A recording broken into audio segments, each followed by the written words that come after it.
Olá, meus amores! Estamos de volta para mais uma aula da Proju. Hoje nós vamos falar sobre diversos gêneros textuais. Vocês percebem que lá no Centro de Mídias, elas trabalham muito com a capacidade leitora, a capacidade escritora. Então, nós vamos dar ênfase nesse material e nesse conteúdo, porque as APs e as provinhas, elas sempre cobram que vocês tenham essa capacidade e essa habilidade, tá bom? Então vamos lá. O objetivo da nossa aula, então, é desenvolver a empatia, habilidades de leitura, de compreensão, de interpretação. O conteúdo vai ser leitura, produção e compreensão de diversos gêneros textuais, tá? Principalmente textos multissemióticos, que são aqueles textos que trazem não só as palavras, mas também imagens e vários recursos para mostrar para a gente uma mensagem, tá bom? Quais as habilidades que nós pretendemos trabalhar nessa aula, né? Que nós vamos trabalhar e ver nessa aula. Ler e compreender, selecionando vários procedimentos aí, estratégias de leitura de vários gêneros, tá, gente? Conhecendo e estabelecendo as preferências por gêneros, temas, autores, verificando como funcionam os detalhes de cada tipo de texto. E vamos também inferir em textos multissemióticos o efeito de sentido que eles possuem. Conhecer um pouquinho como funcionam esses textos, tá bom? Então vamos lá. Bom, o que a gente aprendeu até agora? Lá no Centro de Mídias, cada aula, elas abordam um gênero textual. É importantíssimo que vocês acompanhem o Centro de Mídias, tá? E na aula virtual 12 Pro, nós vimos as atividades da apostila, interpretamos textos, produzimos textos, tá bom? E agora nós vamos, a nossa aula ao vivo nós teremos hoje, tá? Aí a Pro vai mandar o horário para vocês e o link lá no grupo, ok? E eu contando histórias vai ser através da nossa live. Então vamos lá? Vamos trabalhar um pouquinho sobre os gêneros textuais, ok, meus amores? Olha só. Que gênero é esse? Se nós olharmos, gente, cada texto, ele tem a sua característica específica. É importante não que a gente saiba só ler, mas para que a gente saiba para quem ele é escrito, por quê, qual é o objetivo, a finalidade, para que esse texto serve. Nesse caso, que tipo de texto eu estou vendo aí? Oi, Ju, saí com a Carmen de manhã, chegaremos à noite, resolvemos comprar os presentes de Natal, beijos. Olhando para esse pedacinho aí de papel, nós percebemos que esse texto, pelos detalhes dele, é um bilhete, né? Olha aí, gente, um bilhete, ok? Como que eu sei que é um bilhete? Pela mensagem que é curta, a linguagem é uma linguagem mais coloquial, mais simples, é uma mensagem clara, apesar disso, tá? Eu uso uma linguagem informal. E tem o vocativo, que é quando ela fala aqui, né? Quando a gente percebe que ela diz, oi, Ju. Quando ela evoca a pessoa com quem ela quer falar, que seria pra gente o destinatário, né? Mas é também chamado de vocativo, tá bom? Então, essas são as características do gênero bilhete. Então, ele tem uma finalidade. Para que ela escreveu? Para informar que ela vai demorar um pouquinho, que ela resolveu fazer as compras do Natal. Então é importante a gente saber desses detalhes, tá bom? Agora nós vamos observar um outro tipo de texto. Deixa eu colocar a câmera bem curtinha aqui. Olha esse texto. Boca calada salva vida. Aí havia um velho pai que não cansava de dizer aos filhos, boca calada salva vida. Um dos filhos guardou bem o conselho e saiu pelo mundo. Uma vez, ele entrou numa casa onde viu uma mulher enterrada no chão até a cintura. Ficou com muita vontade de falar, de perguntar por que era aquele castigo. Mas quando ele ia abrir a boca, lembrava do conselho. Boca calada, boca calada. Então, o homem perguntou, você não vai perguntar por que ela está enterrada? Vamos, fale, pergunte.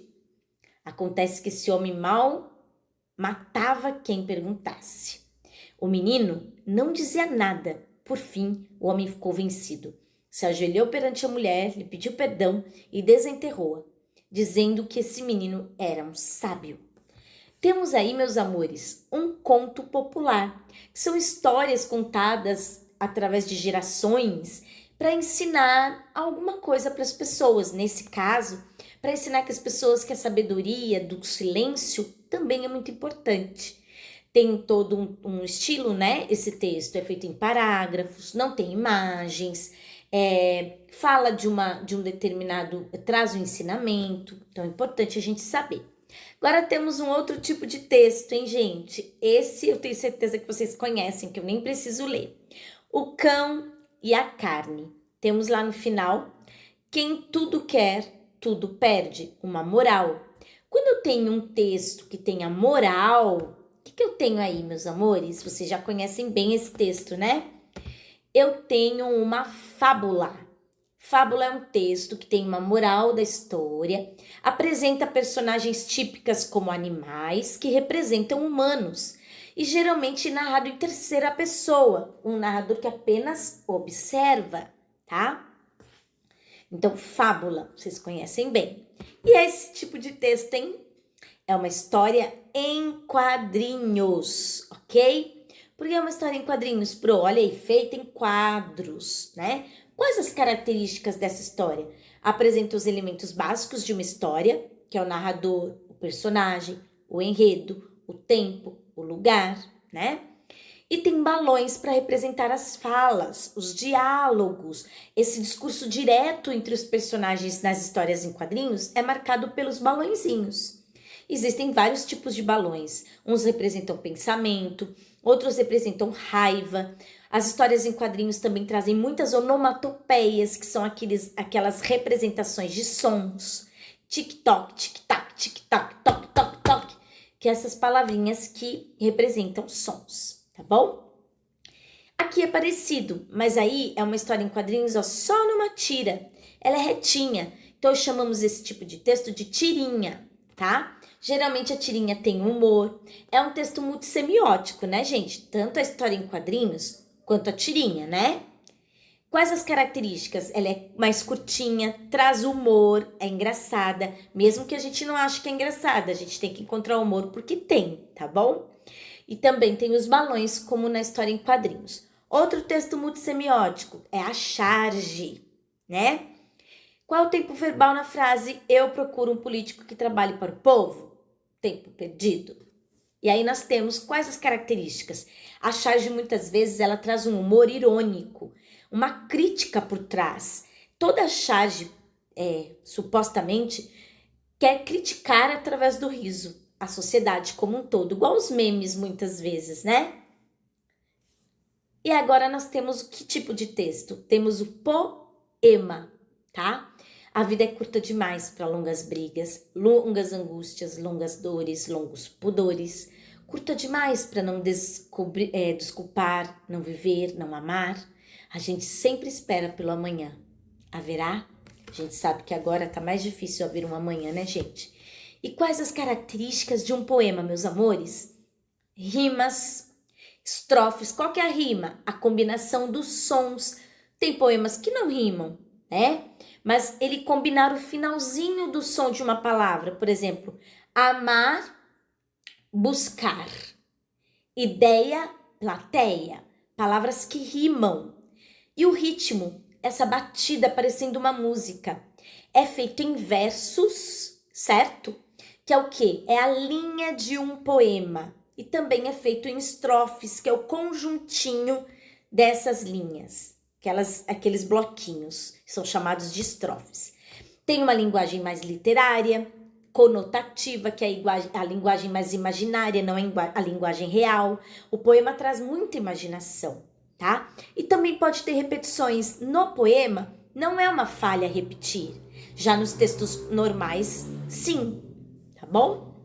Aqui nós temos uma crônica. O que é uma crônica, Pro? É um texto que fala sobre o nosso cotidiano, fala sobre coisas do dia a dia, muitas vezes traz também coisas engraçadas, tá bom? O garoto era bom de jogo, tinha coordenação, raciocínio rápido, estava ganhando da máquina. O pai chegou com a bola nova e ensaiou algumas embaixadas. Conseguiu equilibrar a bola no peito do pé, como antigamente, chamou o garoto. Filho, olha! O garoto disse, legal, e não desviou os olhos da tela. Aí nós temos o quê? O cotidiano, né? Hoje em dia nós estamos muito tecnológicos. Então as características da crônica são as que a professora já falou. Narração curta, descreve os fatos do cotidiano, muitas vezes traz a ironia, o humor, a crítica, possui personagens comuns do nosso dia a dia, segue uma história cronológica, um começo, meio e fim correto, usa muita oralidade, a linguagem informal, a linguagem simples, tá? E às vezes, muitas vezes são narradas em terceira pessoa, mas também pode ter primeira. Primeira, falar de si mesmo, terceira, falar do outro, tá bom? Agora nós temos aí a página do Diário Diário de um Banana. O que é isso? É um relato da vida dele, do dia dele. Então, histórias que relatam o próprio dia são histórias reais. Quais as características? Narram fatos reais de uma pessoa, tem intenção de mostrar os sentimentos que cercam aquele momento e tem uma sequência de fatos, pessoas, tempo e espaço. Então, é como uma página de um diário, relatar um fato vivido. Nós fazemos muito isso. Aqui nós temos uma carta. Olha a característica de uma carta, embora a gente não utilize muito carta, né? Depois eu vou mandar os slides e vocês podem ler o texto vocês mesmos, tá bom? A carta pessoal, gente, ela é um gênero que tem o remetente, que é quem está mandando a carta, e tem o destinatário, que é quem vai receber. E ela tem a data, tem o vocativo também, tem o corpo e assina no final. Você tem que assinar que você mandou essa carta. A linguagem varia de acordo com o grau que você tem de intimidade com a pessoa. Se você é um amigo, você vai escrever numa linguagem mais informal. Mas, se for uma carta para uma pessoa mais séria, uma pessoa com títulos, e às vezes você quer reivindicar algo, você tem que usar uma linguagem mais formal, tá bom? Por isso que é importante aprender língua portuguesa. Aqui nós temos o quê? Uma notícia, tá? Olha aí. Cratera deixa 3.000 alunos sem aulas. Aí, ó, o título, a manchete, e aí o corpo da notícia. O lead, que é o primeiro parágrafo que contém as informações principais. Aí depois já tem o corpo da notícia que conta o fato, tá? Quais as características de uma notícia? Ela é curta, relata fatos verdadeiros e recentes, apresenta um nível de linguagem corrente da época, tá? E não é cheia de vícios, nem é muito erudita. Ela deve ser objetiva, gente. Falar o fato e ponto. Impessoal, não devo falar fatos pessoais da minha vida. Por isso que eu faço uma notícia narrando em terceira pessoa o que eu vi. Não uso muitos adjetivos, porque eu não tô querendo colocar minha opinião, tá? Não tem muita opinião pessoal do escritor, ok? Isso é notícia, tem aquela manchete. Aqui nós temos a bula de um remédio, tá? A bula. E aqui nós temos uma receita.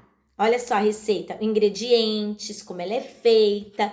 Para que eu faço uma receita? Para ensinar a pessoa a fazer algo, tá bom? Lembrando, meus amores, olha, contém um título, normalmente apresenta uma estrutura de título, ingredientes, modo de fazer, uma linguagem mais direta, clara e objetiva, e emprega um padrão mais culto, né? Às vezes tem um padrão coloquial também, depende do texto. Aqui nós temos um cartaz, tá? Para que um cartaz é feito? Gente, cada texto tem o seu objetivo, a sua finalidade. Então, às vezes tem um objetivo e finalidade geral. O cartaz tem a finalidade de expor algo, de fazer uma propaganda. Mas esse cartaz em específico, qual é o objetivo e finalidade dele? Preciso ler com atenção para descobrir. Chorar lendo um livro que ame. A leitura transforma situações. Feira do Livro, de 29/4 a 14 de maio. Aí ele está querendo fazer a propaganda da feira que vai acontecer e também instigar as pessoas a lerem mais, certo? O cartaz ele tem essa forma multissemiótica também, palavras e imagens. São frases simples, chamando atenção, com cores vivas, com desenhos, tá? e com características mais comuns das palavras, tá bom? Aqui nós temos uma biografia, vocês já aprenderam bastante sobre biografia, né, meus amores? Aqui só para vocês verem ali, não tá dando para tirar, né? Deixa eu deixar menorzinho. Então, aqui vocês estão vendo uma biografia do Vinícius de Moraes, certo? O que é uma biografia? Falar da vida de alguém. E uma autobiografia, falar da sua própria vida, tá bom? Dei uma olhadinha nessa biografia. Contar a vida de uma pessoa, apresentar informações pessoais sobre alguém. Obedece uma ordem cronológica desde que ele nasceu até se ele se ele morreu também, conta até a morte dele, geralmente. Usam verbos no passado, porque a biografia você conta o que a pessoa já fez. É uma linguagem também direta, objetiva e um padrão culto. Aqui nós temos um texto de opinião, tá? Ele vai opinar sobre algo. Lembrando, amores, o fato é diferente de uma opinião. Aqui é um texto em que você opina, você dá a sua opinião sobre um determinado tema, tá? Mobilidade urbana relaciona-se facilmente na cidade. Mobilidade urbana relaciona-se à possibilidade de um indivíduo se deslocar facilmente na cidade. No entanto, o que se observa no Brasil diariamente, principalmente nas metrópoles, são congestionamentos estressantes. Olha ele colocando opinião aí, mas não de forma, eu acho. Ele tem que colocar opinião colocando no geral. E um transporte público ineficaz. Olha, fazendo uma crítica aí. Texto de opinião. Nesse sentido, é importante que se criem condições de o brasileiro deixar o carro em casa quando precisa se locomover pelos centros urbanos do país. Tá bom? Do país. Então, um texto que traz opinião, defende um ponto de vista, tá? E tenta convencer o outro de que a opinião dele é válida. Os argumentos deverão ser sempre bem consistentes, não deve ser achismo, deve ser fato de verdade, para comprovar o que você pensa. Isso é chamado texto de opinião, dissertação, tá?